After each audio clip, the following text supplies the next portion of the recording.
Bienvenidos a Tercer Milenio 360 Internacional.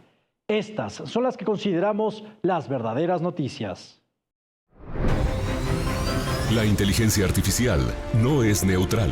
Existe el riesgo de que se concentre en muy pocas manos y que se amplíen las desigualdades y la exclusión, advierte el Papa León XIV en su primera encíclica titulada Magnificat Humanitas. Alfonso Salazar habla con Tercer Milenio 360 Internacional sobre la segunda tanda de archivos OVNI liberados por Washington el viernes pasado. ¿De qué se trata? Usa Rusia misil supersónico contra Ucrania después de un bombardeo sobre un colegio en Lugansk que mató a 18 estudiantes rusos.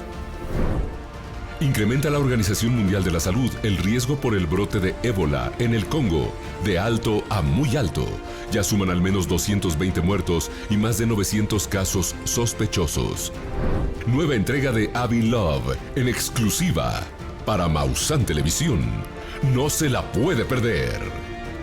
Así iniciamos con las noticias más relevantes del día, solo aquí, en Tercer Milenio 360 Internacional.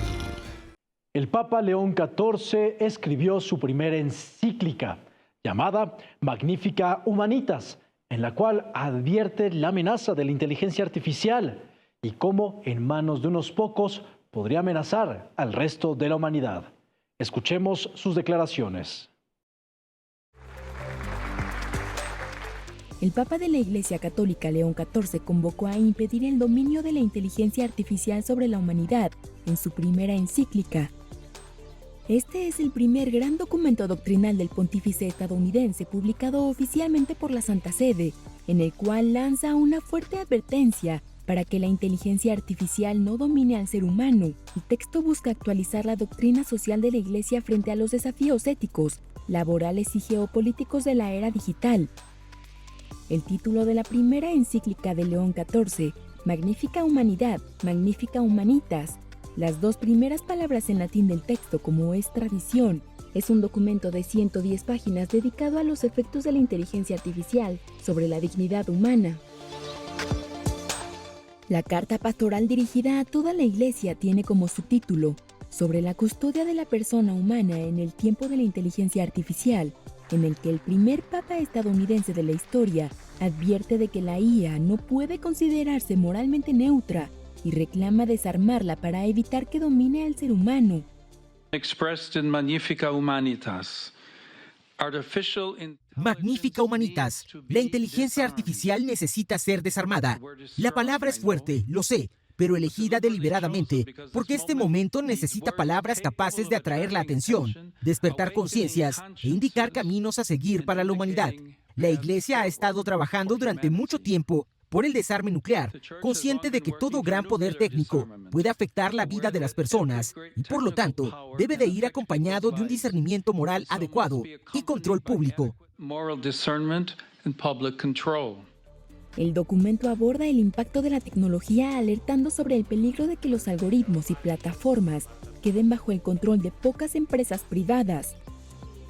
Sostiene que los sistemas tecnológicos reproducen los egos, estereotipos e ideologías de quienes los programan, y compara el auge descontrolado de la técnica con la Torre de Babel bíblica, cuando se utiliza para uniformar, vigilar y eludir el control público. Además, muestra preocupación por la pérdida de empleos especializados, la vigilancia automatizada en entornos laborales y el uso militar de armas autónomas. Incluso vincula la tecnología con la ecología, al denunciar el enorme consumo de agua y energía de los centros de datos que entrenan modelos de lenguaje.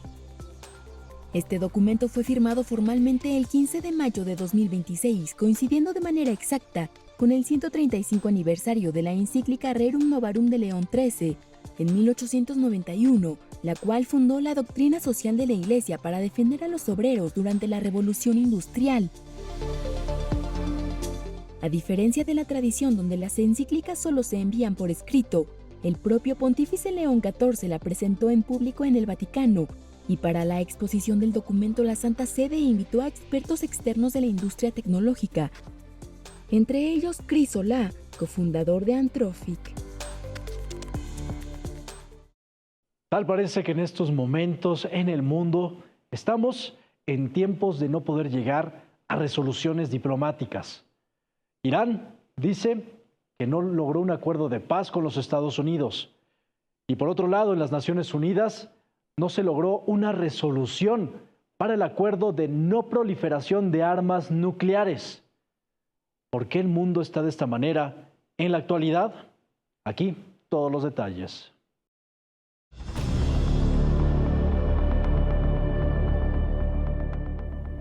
Irán está dispuesto a enviar sus reservas de uranio altamente enriquecido a China mientras busca garantías de Beijing antes de firmar cualquier acuerdo con Estados Unidos. Así lo revelaron fuentes de alto nivel a Al Arabiya, una cadena de noticias árabe con sede en Dubái. Irán aceptó en principio eliminar su reserva de 440 kilogramos de uranio altamente enriquecido durante las negociaciones con Estados Unidos, aunque el gobierno del presidente Donald Trump señaló que es poco probable que el acuerdo se firme en los próximos días, ya que las partes aún afinan los detalles sobre cómo se retirará el uranio iraní, quién se lo quedará y quién supervisará este proceso. Como parte del posible acuerdo, el secretario de Estado de la Unión Americana, Marco Rubio, señaló que se levantaría el bloqueo a los barcos que entran y salen de los puertos de Irán. También habría coordinación entre el Comando Central estadounidense y los países del Golfo Pérsico para garantizar el paso seguro de las embarcaciones por el Estrecho de Hormuz sin aplicar un sistema de cobro o peaje. Todavía estamos trabajando en ello, como dije, ya sabes, pensábamos que quizá tendríamos noticias anoche, quizá hoy. Yo no le daría demasiada importancia. Se tarda un poco en recibir respuesta. Así que tenemos sobre la mesa lo que considero una propuesta bastante sólida en cuanto a su capacidad para abrir el estrecho, conseguir que el estrecho se abra, entablar una negociación muy real, significativa y con un plazo limitado sobre las cuestiones nucleares, y esperemos que podamos llevarlo a cabo. A estas declaraciones se sumaron las de Trump, quien pidió una importante expansión de los acuerdos de Abraham para incluir a Arabia Saudita, Qatar, Pakistán, Turquía, Egipto, Jordania, Bahrein e Irán. De acuerdo con el mandatario norteamericano, todas las naciones tienen que firmar y la República Islámica tiene que reconocer el Estado de Israel o permanecerá la guerra. Incluso advirtió que no llegar a un acuerdo podría provocar un conflicto más grande y fuerte que nunca. Por su parte, el portavoz del Ministerio de Asuntos Exteriores de Irán, Ismail Bahai, aseguró que por ahora las conversaciones se concentran en poner fin al conflicto y aclaró que los temas relacionados con el programa nuclear iraní serán discutidos en una etapa posterior de las negociaciones. En esta etapa, de ninguna manera discutiremos los detalles del problema nuclear.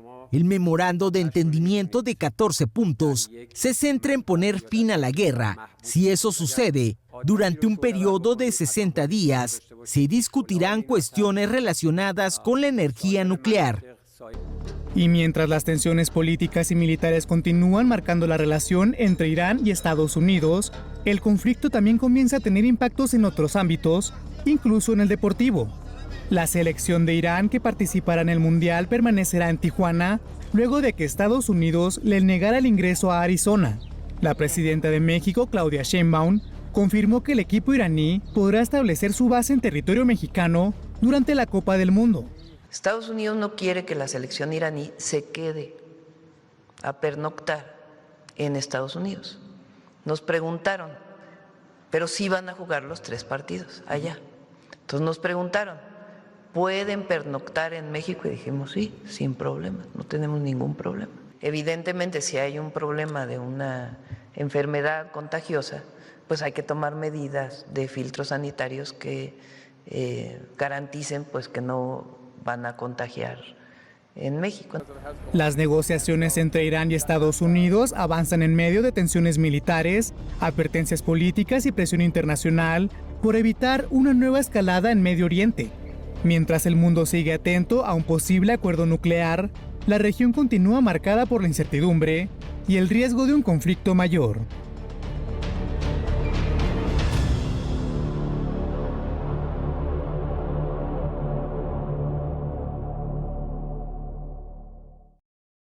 Como represalia a un reciente ataque que llevó a cabo el ejército de Ucrania dentro de Rusia, en donde le quitaron la vida al menos a 18 personas, en las que se encontraban estudiantes, algunos menores de edad.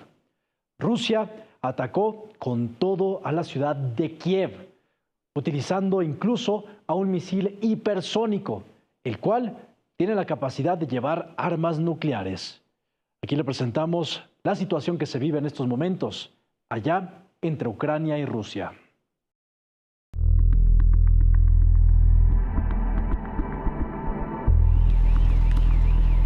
Rusia utilizó por tercera vez en la guerra con Ucrania su poderoso misil balístico hipersónico Oreshnik en un ataque masivo de drones y misiles contra Kiev en el que murieron al menos 2 personas y más de 83 resultaron heridas.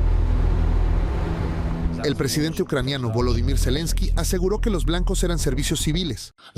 3 misiles rusos contra una planta de suministro de agua incendiaron un mercado, decenas de edificios residenciales y dañaron varias escuelas. Además, lanzaron su propio misil Oreshnik contra Vila Tserkva. Es realmente inaceptable. Es importante que esto no quede impune para Rusia. De acuerdo con autoridades ucranianas, el ataque total combinado incluyó 600 drones de ataque y 90 misiles lanzados desde el aire, el mar y tierra. La mayoría de los impactos se produjeron en Kiev, que era el principal objetivo de este ataque ruso.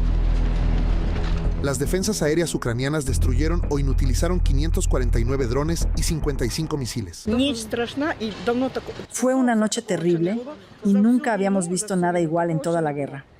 De alguna manera ignoramos un poco las alarmas, pero gracias a Dios que nadie resultó herido, que era de noche, que no ocurrió de día, porque de lo contrario, mucha gente habría resultado herida. Probablemente todos habrían muerto quemados allí, porque fueron golpes muy fuertes.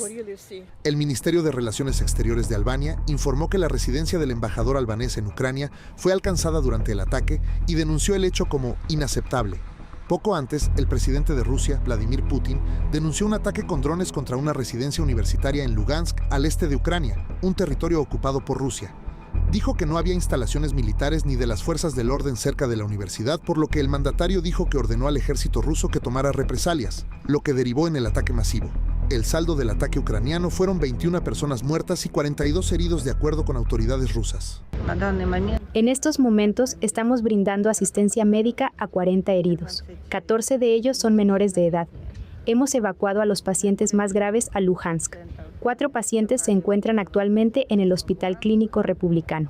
En una reunión de emergencia del Consejo de Seguridad de la ONU sobre el ataque, celebrada a petición de Rusia, el embajador ucraniano, Andriy Melnik, negó las acusaciones de crímenes de guerra. El gobierno ruso pidió a los ciudadanos extranjeros y a los diplomáticos a abandonar Kiev, pues continuarán los ataques en represalia por el bombardeo en Lugansk, que esta vez tendrán como objetivo tanto los centros de toma de decisiones como los puestos de mando ucranianos, de acuerdo con un comunicado oficial. Ahora vamos con el comentario editorial de Mauricio Vázquez, quien nos habla acerca de cómo se encuentra actualmente el sistema crediticio en México y la confianza que hay para invertir en nuestro país. Este no es un editorial chairo ni facho, es una columna de realidades que puede afectar directamente el precio de su hipoteca, el costo de su crédito y el valor del peso en su bolsillo. Hace unos días Moody's bajó la calificación crediticia de México. Hoy estamos a un solo paso del bono basura. ¿Qué significa esto? Los grandes fondos internacionales de pensiones, soberanos, universitarios tienen prohibido por sus propias reglas invertir en países sin grado de inversión. Si México lo pierde, están obligados a vender. No es hipótesis, es historia. Cuando Argentina perdió el grado de inversión, Franklin Templeton liquidó en solo un día casi 2.000 millones de dólares en bonos argentinos. Cuando Colombia lo perdió, su gobierno tuvo que destinar más impuestos a pagar intereses y menos a programas sociales. Esto es lo que le puede pasar a México. Y cuando decimos todos pierden, es todos. El empresario que quería crecer su negocio paga el crédito más caro. El pensionado ve reducirse sus ahorros. El beneficiario de programas sociales lo resiente cuando el gobierno tiene menos dinero. El trabajador informal lo siente cuando suben los precios. No hay un solo mexicano al que le vaya bien si México cae, incluyendo a Morena. El gobierno en crisis financiera pierde popularidad y la popularidad es lo que sostiene cualquier proyecto político. Esto no es ideología, es aritmética. La deuda pública pasó del 39% del PIB en 2023 al 49% en el 25. Pemex recibió 35,000 millones de dólares el año pasado sin mostrar mejoría. El déficit sigue por encima del 4% y la economía crecerá menos del 1%. La presidenta tiene 3 objetivos urgentes con poco margen: resolver la presión de Washington sobre el narcotráfico, mantener el nivel crediticio y reducir el déficit. Los 3 al mismo tiempo, sin poder fallar en ninguno. Defender la calificación crediticia de México no es defender el mercado, es defender a 133 millones de mexicanos. Y como diría Sartre, la mujer está condenada a ser libre, porque una vez arrojada al mundo, ella es responsable de todo lo que hace. ¿O era el hombre? Piensa, quizás estemos de acuerdo. Muchas gracias, Mauricio. En otra información, la Organización Mundial de la Salud eleva las alertas acerca del ébola. Actualmente ya hay más de 200 personas que han perdido la vida en este año por el virus del ébola y van más de 900 casos sospechosos de portadores con esta enfermedad. Aquí el reporte completo.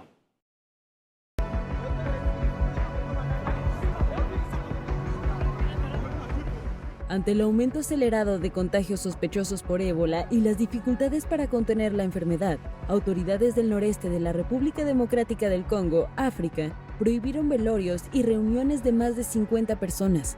Actualmente enfrentan una creciente crisis sanitaria por el brote de ébola causado por la cepa Bundibugyo, una rara variante que sigue sin tener una vacuna aprobada ni un tratamiento específico.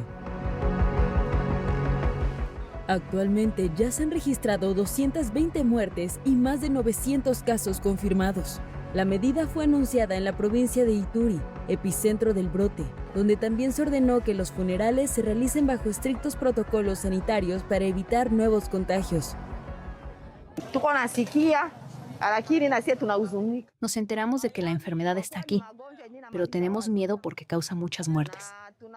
Pedimos a los trabajadores de la salud que hagan todo lo posible para traernos la vacuna que nos ayudará y que nos proporcionen medidas preventivas en todas las áreas. Las autoridades congoleñas señalaron que el virus se propagó durante varias semanas antes de ser identificado oficialmente. Al inicio, los médicos realizaban pruebas para otras variantes más comunes del ébola y los resultados daban negativo.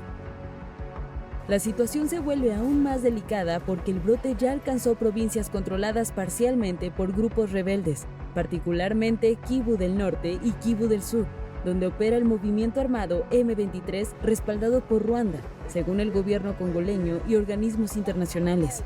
En ciudades como Goma y Bukavu ya se reportaron casos sospechosos.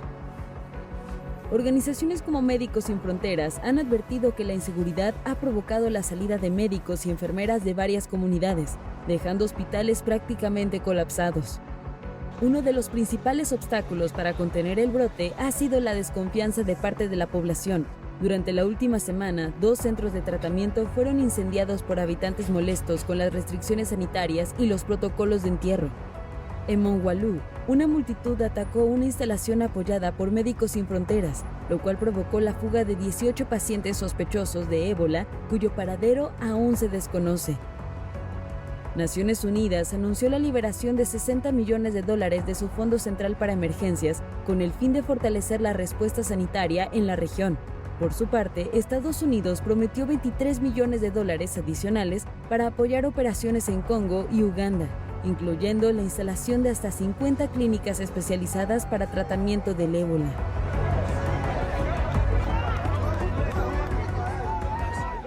Como usted sabe, el pasado viernes 22 de mayo fue otro día muy importante para la desclasificación OVNI, ya que el gobierno de los Estados Unidos liberó una segunda tanda de información y de videos. Es por esto que el día de hoy está con nosotros Alfonso Salazar, investigador del fenómeno OVNI extraterrestre y también co-conductor del programa Pilotos con Julio Darwish. Bienvenido, Alfonso. Gracias, Sebastián, por la invitación. Por supuesto. ¿Qué te parece si vamos a analizar algunos de los mejores videos que fueron liberados en esta desclasificación? Con gusto vamos a verlos otra vez. Perfecto. Veamos el primero de estos videos. Sí, mira, aquí podemos ver 3 lanchas de la Marina de Irán en operaciones pues, de combate en el estrecho de Hormuz, y se puede apreciar perfectamente ahí un objeto como pasa del lado derecho de la primera lancha. Pues no se asemeja ni a un dron, ni a un avión, ni a un helicóptero. Es un objeto medio esférico y de color negro, y como ves, pues pasa más rápido que las lanchas de guerra de Irán. Desafortunadamente, pues está tachada toda la información del dron. Tenemos entendido que muchos de los drones MQ-9 Depredador son los que tomaron estos videos. Y este video, pues, es tomado en zona de guerra. Nuevamente demostrando el interés de estos fenómenos en zonas de conflicto, especialmente ahora de lo que está sucediendo en Irán. Sí, así es, y nos dimos cuenta que los Estados Unidos tienen perfectamente pues checados los cielos de todo el mundo, en este caso de la zona de guerra del estrecho de Hormuz, ¿no? Así es. Ahora vamos a ver un video impactante de un objeto volador que lo iban siguiendo y de pronto parece acelerar a una velocidad prácticamente imposible de cualquier aeronave terrestre, ¿no es así?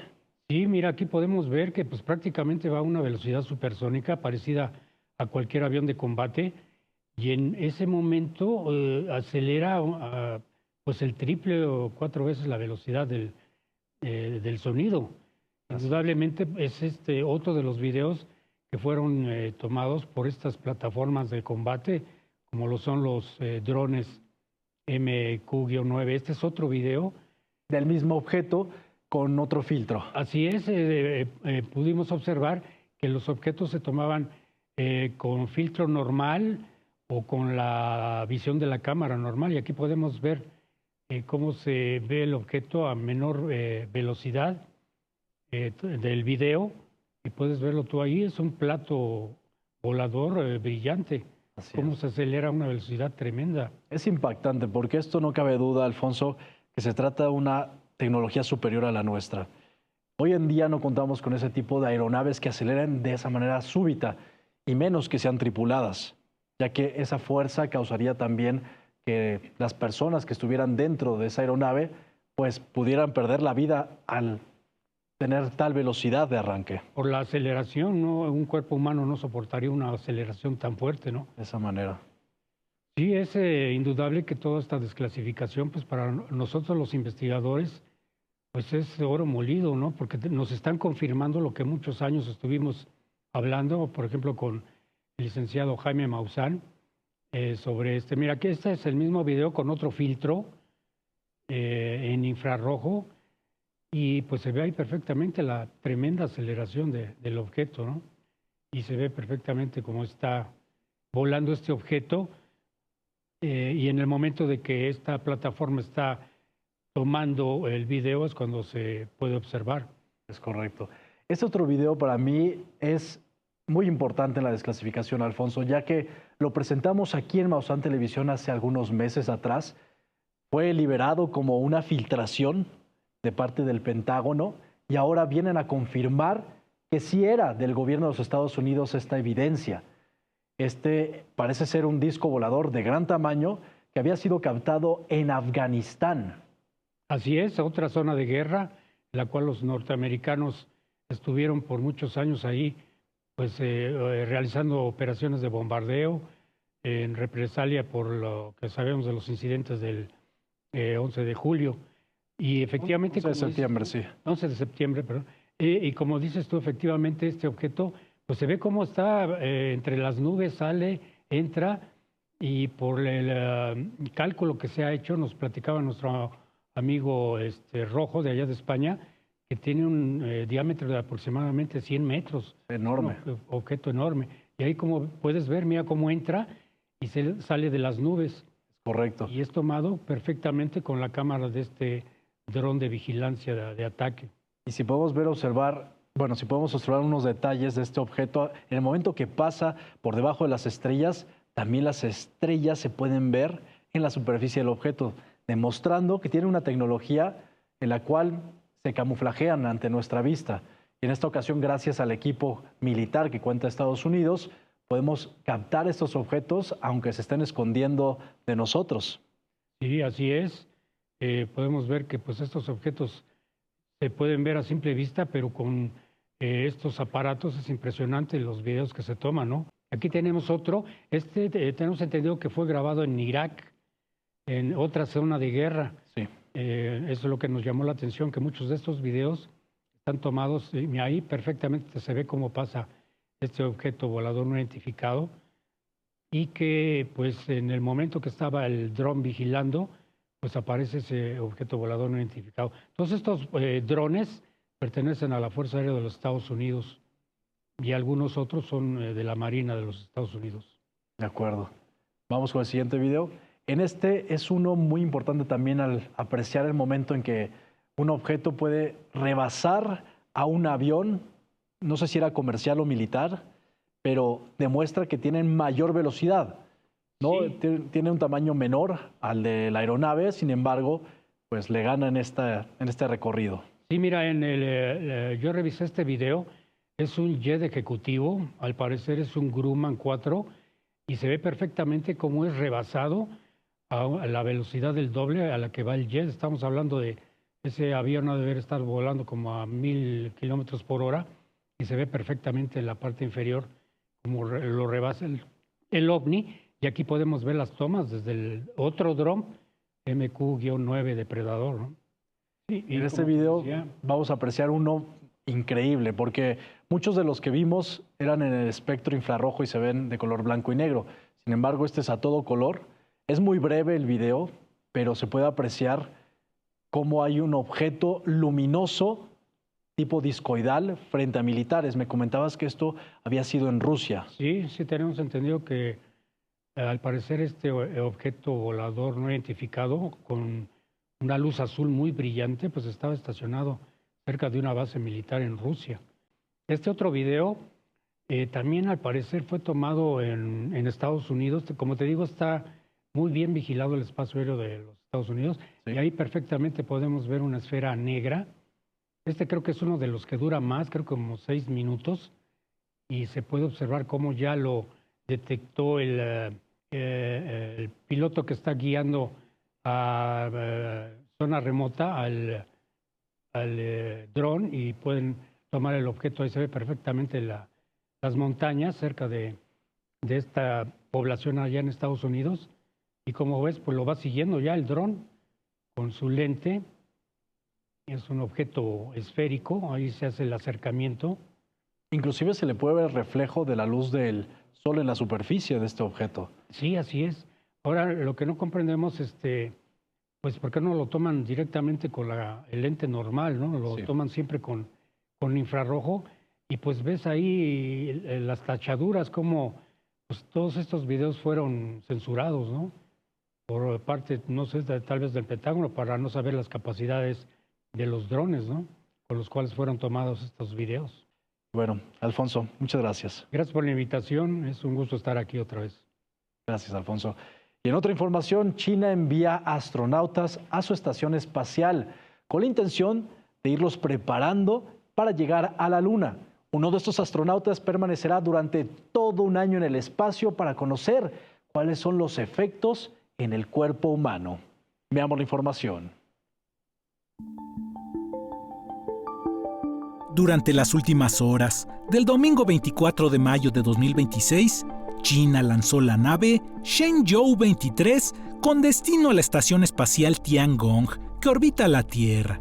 Tras 3 horas de viaje, logró acoplarse con éxito.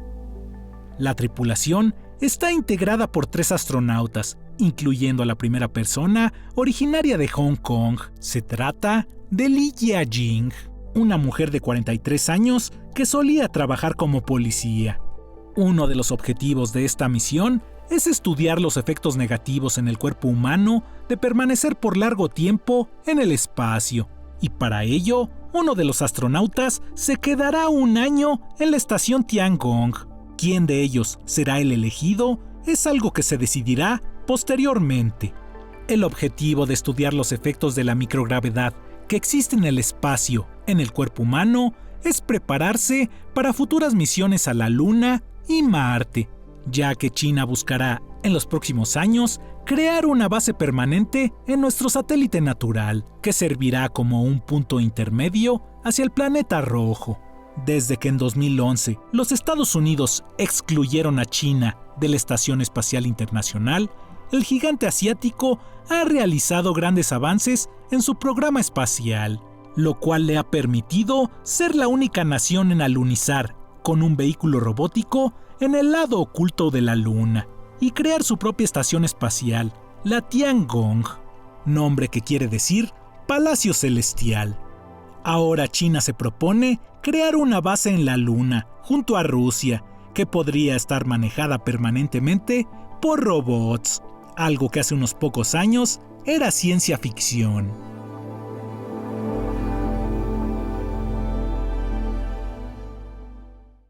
Entomólogos de la Universidad de Harvard advierten que las hormigas gigantes cosechadoras de Kenia están en peligro.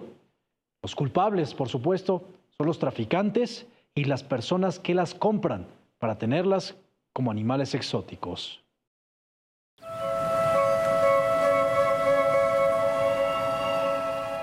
Las hormigas cosechadoras gigantes de Kenia enfrentan una grave amenaza por el tráfico ilegal, lo que provoca graves desequilibrios ecológicos, afirmó el entomólogo Dino Martins de la Universidad de Harvard.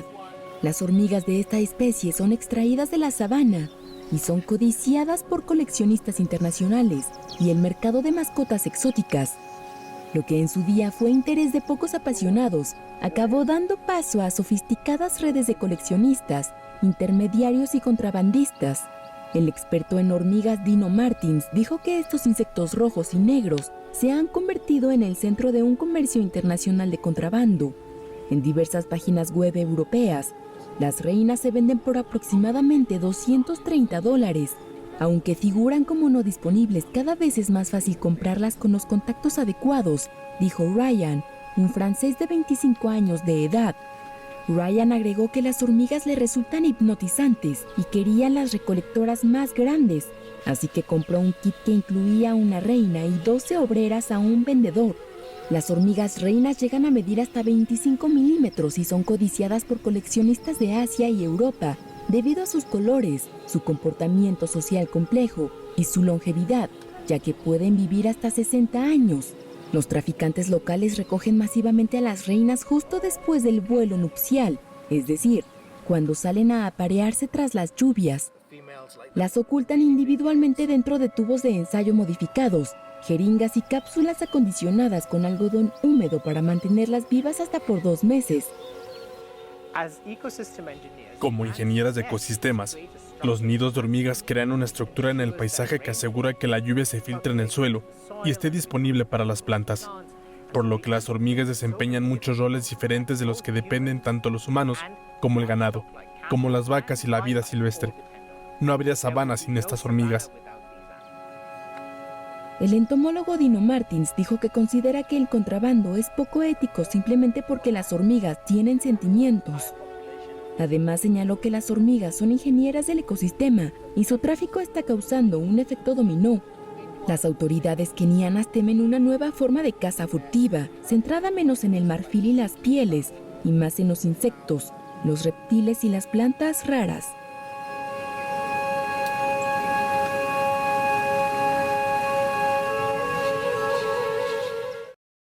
Científicos del Museo de Historia Natural de los Estados Unidos descubrieron a una nueva especie de dinosaurio que existió hace 80 millones de años, que la describen como un monstruo marino más agresivo que otros dinosaurios que existieron en esa época en los mares.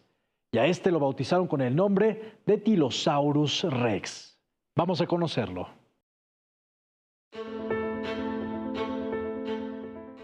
De acuerdo con recientes investigaciones publicadas por diversos medios científicos internacionales, paleontólogos analizaron a un gigantesco mosasaurio prehistórico, conocido como el T-Rex marino, considerado uno de los depredadores oceánicos más agresivos y poderosos que existieron durante la era de los dinosaurios.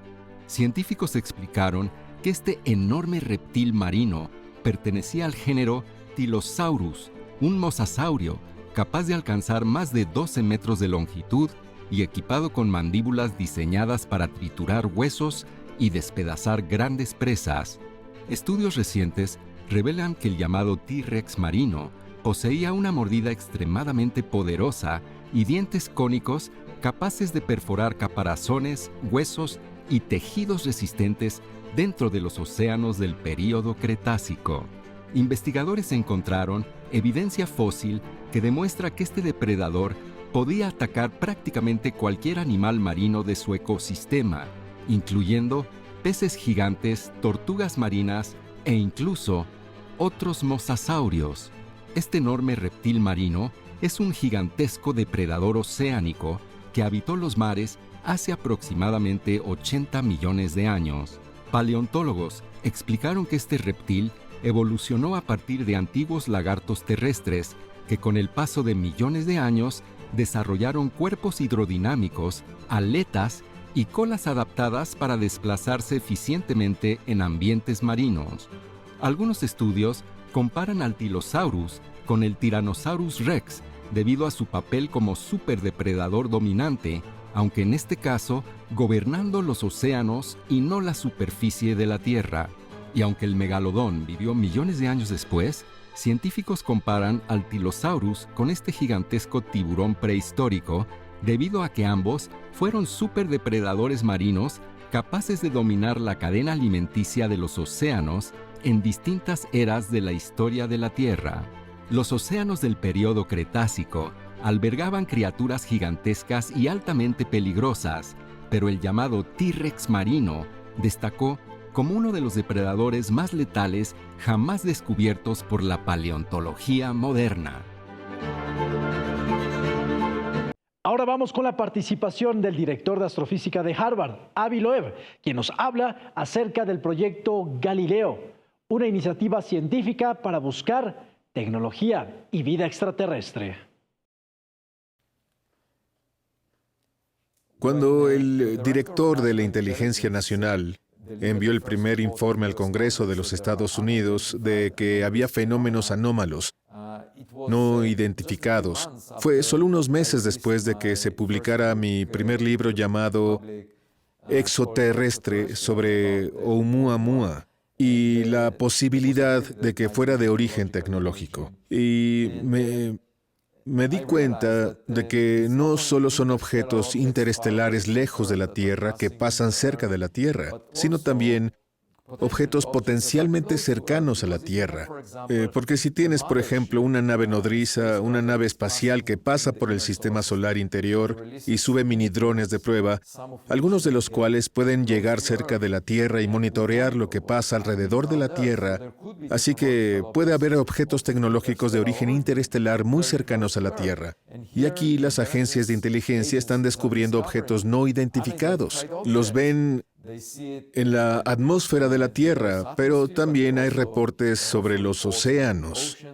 Y así me di cuenta de que el tema es más amplio y decidí establecer un proyecto que fundé en colaboración con Frank Laukian, porque él vino a hablar conmigo sobre Oumuamua y los objetos no identificados y pactamos que sería apropiado establecer un nuevo proyecto. Y le dimos el nombre de Galileo, Proyecto Galileo, porque la historia oficial de Galileo es que fue el primero en usar un telescopio para observar el cielo. Y se dio cuenta de que en realidad Júpiter tiene luces, objetos que orbitan, y estas luces orbitan Júpiter. Encontró 4 de ellos que no orbitan la Tierra.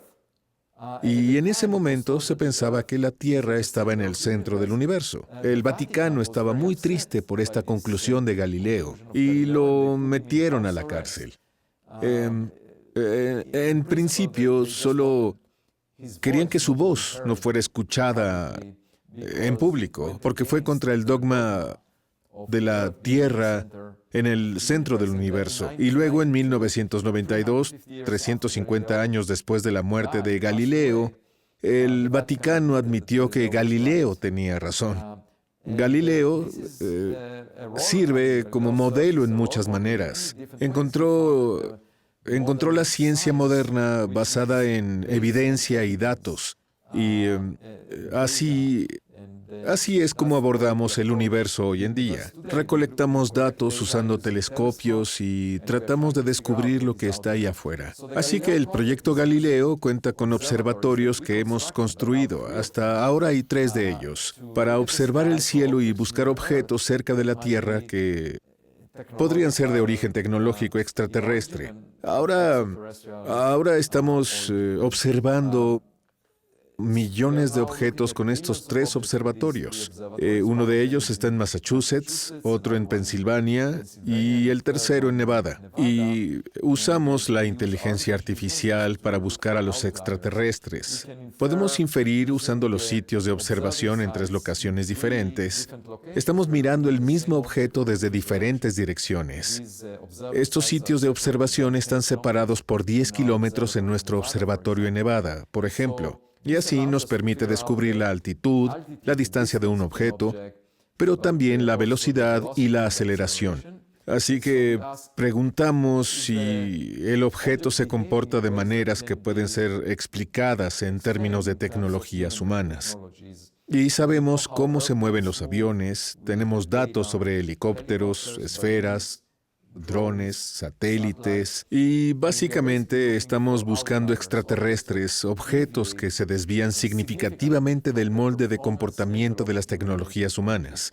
Hasta ahora no hemos encontrado un caso claro, pero lo que estamos haciendo es comunicar que el gobierno dice que hay objetos inidentificados. Si capturamos alguno de ellos, podríamos decir si son hechos por humanos o por extraterrestres. Así que intentemos recopilar datos nuevos y no depender de casos históricos que el gobierno guarda en sus archivos. Esto es complementario al proceso de discusión que está ocurriendo ahora. Y el proyecto Galileo también incluye análisis de materiales de meteoros interestelares, como el que explotó en 2014 sobre el Océano Pacífico. Analizamos los materiales.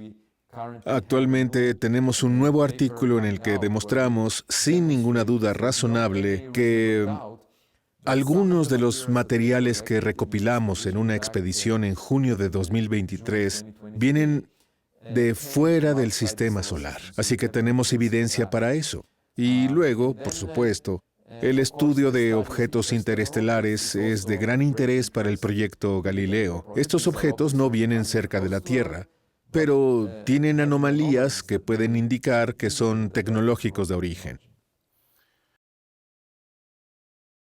Muchas gracias por acompañarnos.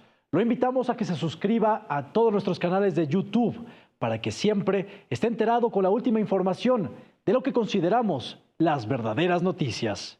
Y nosotros nos vemos en la siguiente emisión de Tercer Milenio 360 Internacional.